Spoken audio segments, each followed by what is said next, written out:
শ্রীমা যখন দক্ষিণেশ্বরে ঠাকুরের কাছে এলেন তখন তিনি কিশোরী।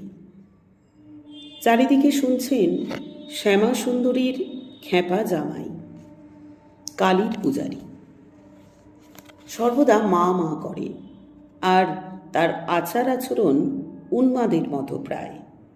জয়রামবাটির গ্রাম্য পরিবেশ মায়ের কাছে যেন অসহ্য হয়ে ওঠে। পিতা রামচন্দ্রের কাছে তিনি আবেদন করেন, এক পর্ব উপলক্ষে গ্রামের মেয়েরা চলেছে কলকাতার গঙ্গা স্নানে, তিনিও তাদের সঙ্গে যাবেন। রামচন্দ্র কন্যার মনোভাব বুঝে সেই যাত্রার সঙ্গী হলেন। পিতা পুত্রী চললেন কলকাতার দিকে। পথ দুর্গম না হলেও কষ্টসাধ্য। কিশোরী সারদা পথে অসুস্থ হয়ে পড়লেন, গায়ে প্রবল জ্বর। সঙ্গীদের এগিয়ে যেতে বলে রামচন্দ্র অসুস্থ কন্যাকে নিয়ে আশ্রয় নিলেন এক চটিতে। এই সময় শ্রীমায়ের এক দিব্য দর্শন হল।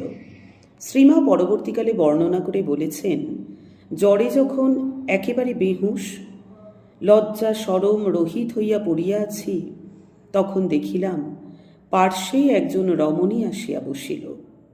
মেয়েটির রং কালো, কিন্তু এমন সুন্দর রূপ কখনো দেখি নাই। বসিয়া আমার গায়ে মাথায় হাত বুলিয়া দিতে লাগিল।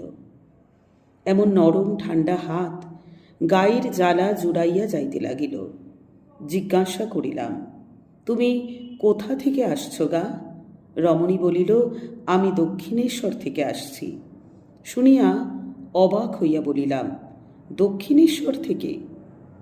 আমি মনে করেছিলাম দক্ষিণেশ্বরে যাব, তাকে দেখব, তার সেবা করব, কিন্তু পথে জ্বর হওয়ায় আমার ভাগ্যে এইসব আর হলো না।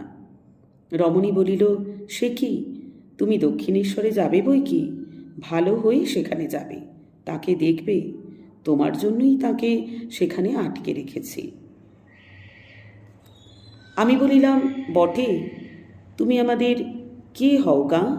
মেয়েটি বলিল, আমি তোমার বোন হই। আমি বলিলাম, বটে, তাই তুমি এসেছ? এইরূপ কথাবার্তার পর ঘুমাইয়া পড়িলাম।